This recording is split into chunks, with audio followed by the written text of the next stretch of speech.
Bonsoir Carlotta. Bonsoir. On est ravis de t'accueillir. Merci. Tu es venue avec Naïm. Oui. Alors, on va parler d'une discipline qui est assez nouvelle, non, mais nouvelle peut-être pour nous, grand public. Carlotta Dudek, tu n'es pas encore majeure, tu as 17 ans. C'est ça. Tu es plus connue sous le nom de Señorita Carlotta sur la scène internationale et dans ton club à Marseille. Tu vas tout nous expliquer. Ta discipline, c'est le breakdance. Avec toi, ton coach, c'est ta carte blanche. Tu l'as choisi. C'est Naïm Sassi, entraîneur du collectif Break de Mars. Bonsoir. Bonsoir. Break de Mars, c'est quoi? Expliquez-moi. C'est le groupe avec lequel je m'entraîne. Voilà, donc un des collectifs de formation junior les plus titrés en France. Et tout simplement. Ok, on va tout comprendre parce que moi je dois avouer que le breakdance pour moi c'est des vieux souvenirs, d'émissions, on danse sur la tête, on tourne, c'est assez spectaculaire. Puis il y a une révolution et c'est ce qui a tout changé, c'est que cette discipline sera olympique. Alors pas vraiment olympique, mais olympique à Paris en 2024, c'est ça? Olympique, Paris 2024. Mais donc, ça aura une appellation particulière? non, ce sera Comme les autres. comme les autres, en sport additionnel. Ok, ah voilà, c'est ça. Voilà, exactement. En oui, sport bien additionnel. sûr. Tu as choisi Naïm ou c'est l'entraîneur et tu t'entraînes avec lui ou comment ça se passe?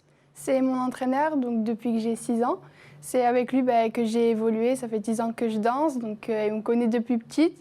On a grandi ensemble en quelque sorte, et donc c'est lui qui m'accompagne. Comment tu la décrirais? Carlotta, pleine de vie, souriante, pétillante et humainement exceptionnelle. Et un mental? D'acier. Ouais. Voilà, à toute épreuve.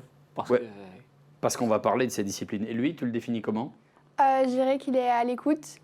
Je pense que c'est surtout ça en fait qui a fait que ça a très bien marché entre nous, c'est qu'il est à l'écoute et il sait voir, on va dire, les capacités de chaque athlète. Il sait en tirer tout ce qui est tout le positif. Alors ça, c'est les bons côtés. Il est dur parfois. Il faut alors, être dur avec ses athlètes. ouais, l'entraînement c'est dur. Il y a cet aspect-là qui est moins sympa, mais c'est pour le bien et c'est pour la compétition. Donc. Alors, on va rappeler ce qu'est le breakdance ou le breaking. Qu'est-ce qu'on dit quoi plutôt d'ailleurs? breaking, techniquement, mais après, c'est connu pour le tout public sous le nom de breakdance. Mais le vrai terme, c'est breaking. Ça a été créé aux États-Unis, à New York, dans les années 60. Carlotta, pourquoi tu as choisi ce sport et tes premiers contacts, c'est quoi? C'est à l'école? J'ai rencontré ce sport à l'école primaire. Donc, Naïm faisait des initiations pendant la pause méridienne. Ouais. Et ce qui m'a attirée avec cette danse, c'est l'aspect technique. Contrairement aux autres danses, elle se pratique au sol. Et c'est ça qui m'a plu. Il faut savoir que je suis énergétique et très sportive. Et avec ce sport-là, je pouvais vraiment m'y défouler. Et c'est ce qui m'a attirée. Et tout de suite, il y a eu un truc, tu t'es dit, waouh, alors c'était très ludique, j'imagine, à l'origine. Ou tu as vu tout de suite un aspect de compétition, ou c'était pour t'amuser? Oui. En fait, quand je suis arrivée au cours, j'ai appris un mouvement et après ça, il y a un exercice, c'est le cypher. C'est un cercle où on rentre chacun à son tour et on s'exprime. Et c'est à ce moment-là où du coup, j'ai pu faire ce que j'ai appris et j'ai pu m'exprimer.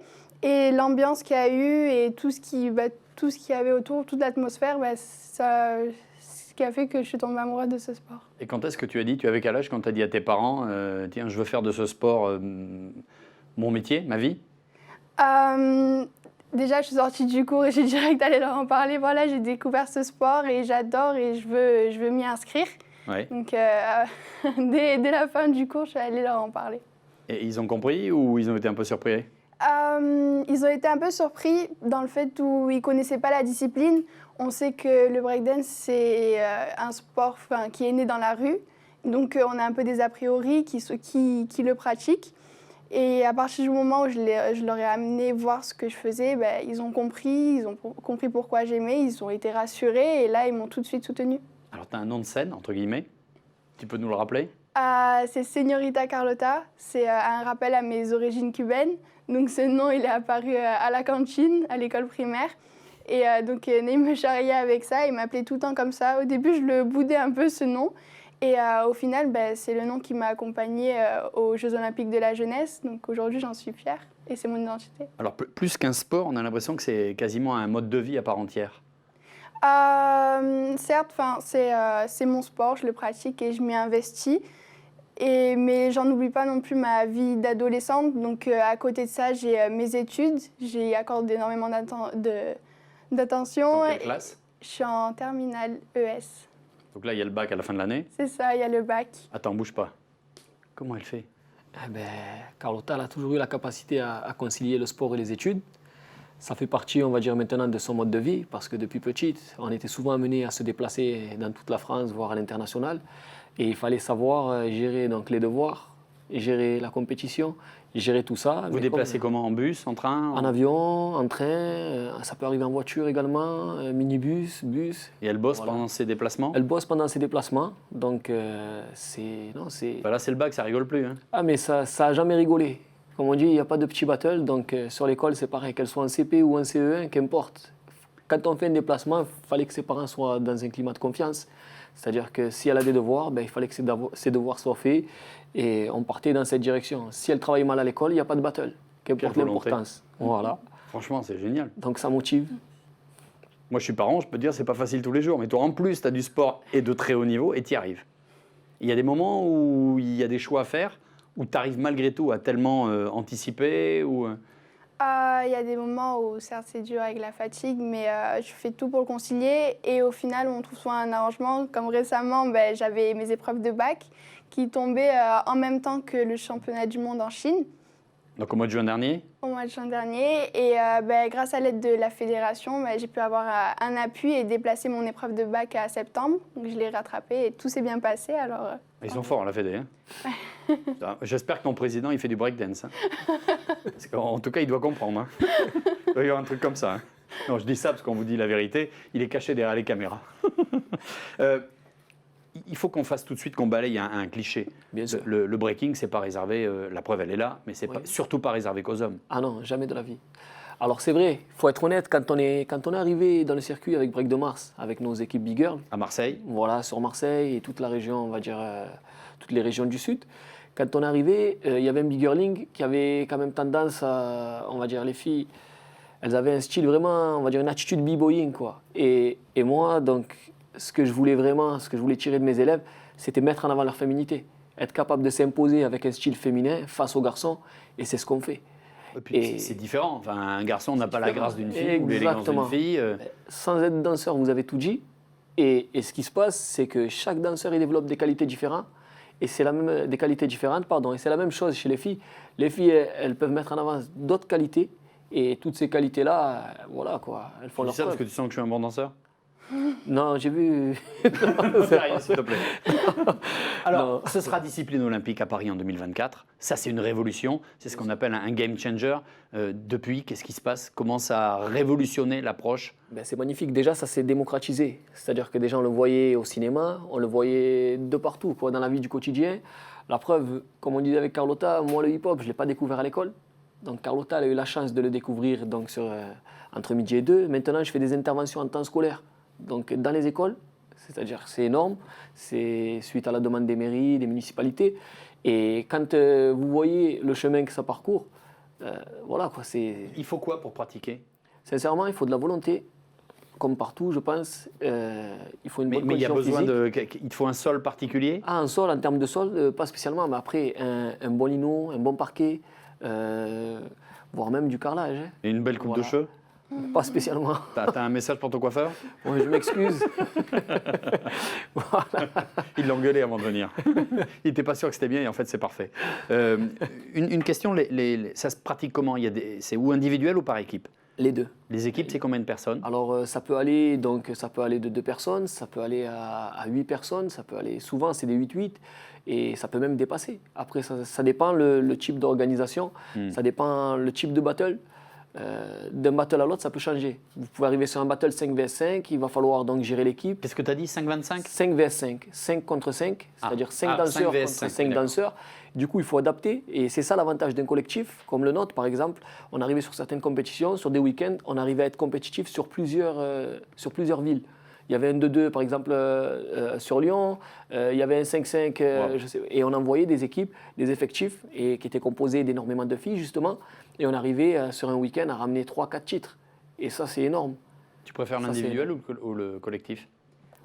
C'est deux choses différentes. Moi, j'aime beaucoup l'individuel, mais en équipe, il y a une entraide, il y a un esprit, enfin une solidarité, et j'aime beaucoup l'ambiance en équipe. Parce que tu es avec tes copines? Bah, surtout que oui, je suis avec mes copines, c'est des filles avec qui bah, j'ai grandi, on a évolué ensemble, donc au-delà d'être coéquipières et concurrentes quand on est en individuel, on est comme des sœurs. Et on s'est vu évoluer et on a évolué surtout ensemble, on a fait comme des sacrifices ensemble et c'est pour ça que la compétition est encore plus belle. Attends, Naïm, il faut que tu me dises un truc. Hein. Bien sûr. Elle a 17 ans, 17 ans.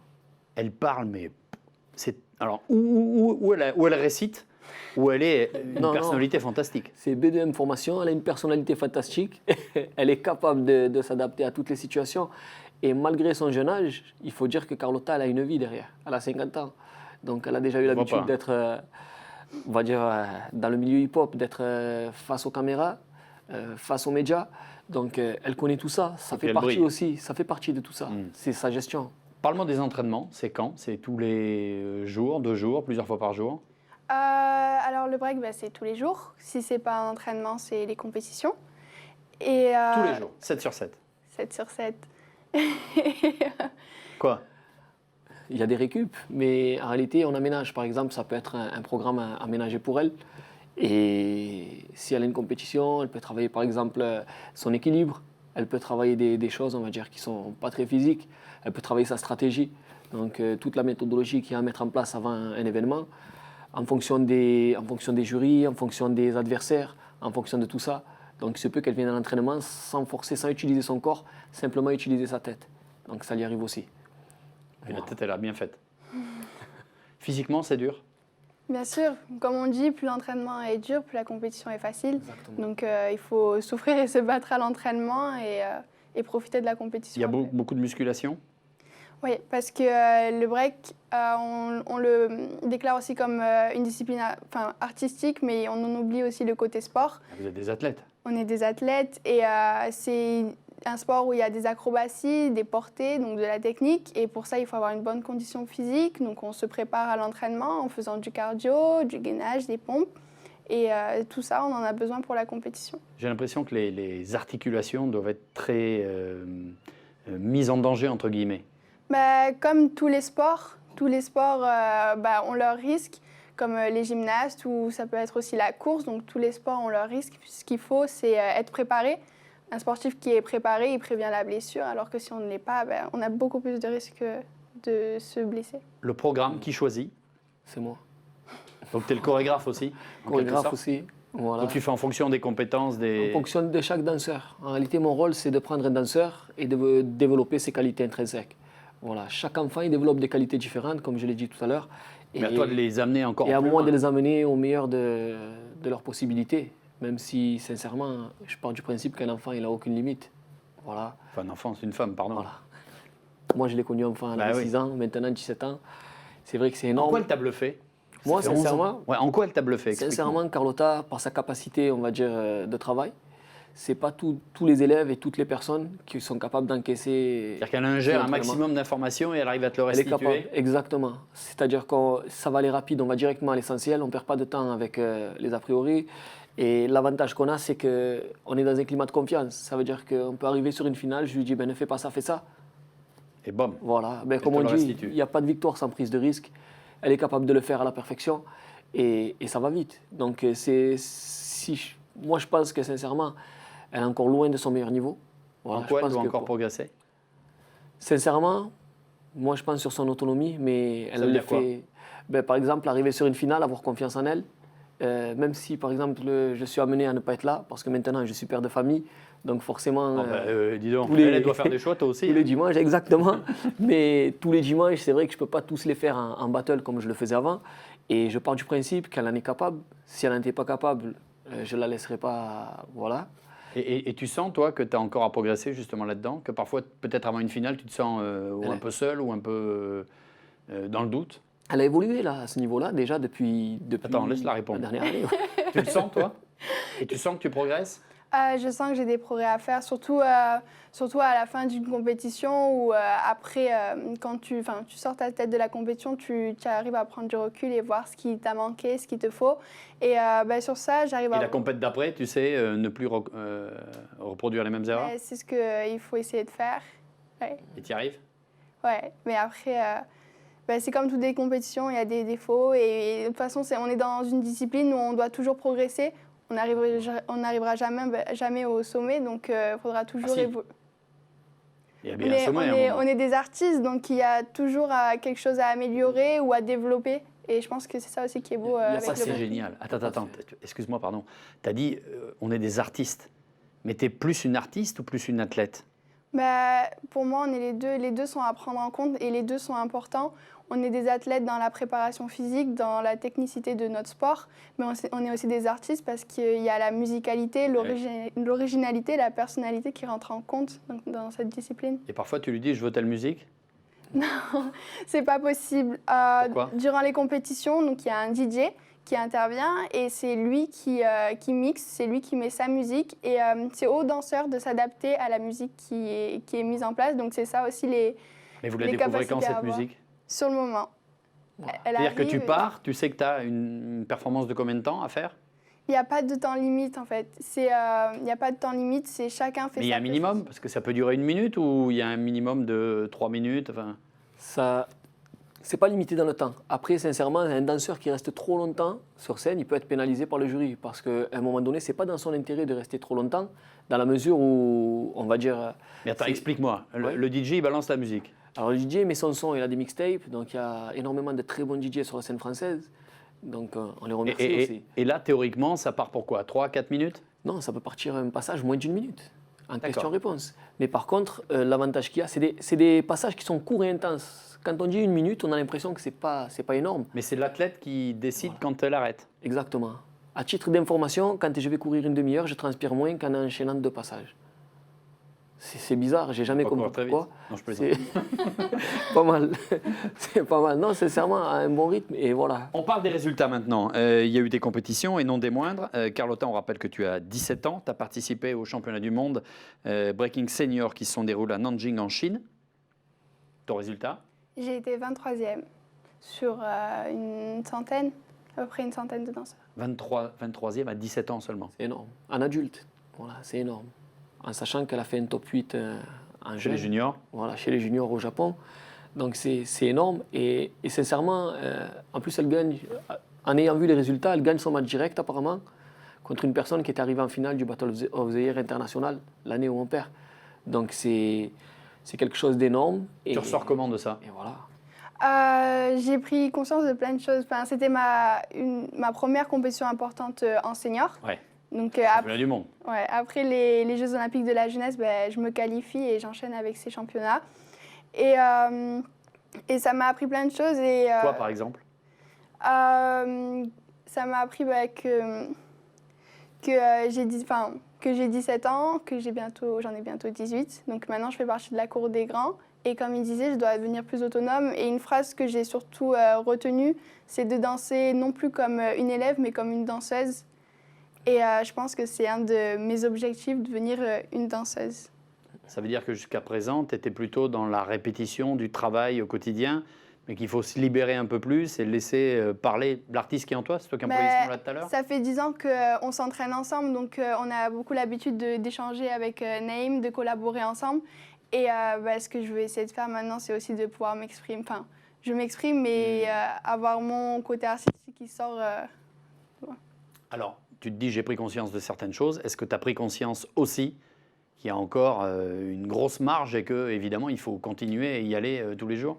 Bien sûr. Là, l'entraînement, il va être encore plus intensif. Et tu te sens capable de quoi? Moi, je me sens capable de prétendre à une médaille d'or au JO à Paris 2024. My God. Elle te l'a dit, ça? Je le sais. Non, mais toi, tu le sais, mais elle te l'avait déjà dit? Non, c'est ce qu'on vise. Ça veut dire qu'on s'entraîne pour ça, dorénavant. Qu'importe ce qui se passe, ce qu'on vise, c'est ça. Et par contre, comme je disais à Carlotta, donc Carlotta, elle travaille pour ça, mais on va dire, derrière elle, il y a encore plein de jeunes aussi qui travaillent pour ça aussi. Il y a peut-être des jeunes qui ne sont pas connus, mais qui arrivent pour ça aussi. Donc, les performances de Carlotta au JOJ, ça a fait rêver beaucoup de jeunes et ça en a motivé plus de... À quel âge on est au top? Entre 28 et 30, on en parlait avec le président. Donc tu tout pourras à même l'heure. faire après Paris? Oui. Parce que finalement, tu as 17 ans, c'est dans 4 ans, enfin 5 ans. 22 ans, ouais. Tu seras encore toute jeune. Ouais. Et toi, tu veux l'or à Paris? C'est ça. C'est génial. À domicile, ça serait magnifique. Ça serait Ça sera où? magnifique. À Paris? On le sait? Je ne sais pas. On ne sait pas encore. On ne sait pas encore. Non, non. C'est une vraie chance, ça, quand même, ces Jeux de Paris. Ouais. C'est, ça arrive. Déjà, les Jeux Olympiques de la jeunesse, ça a été une chance puisque c'est arrivé donc, dans ma tranche d'âge. C'était la toute première fois. Donc, j'ai été la première représentante du break et la première représentante française. Et juste après ça, eh ben, j'aurai la chance, enfin, j'aurai le devoir de me qualifier pour mon pays en catégorie adulte.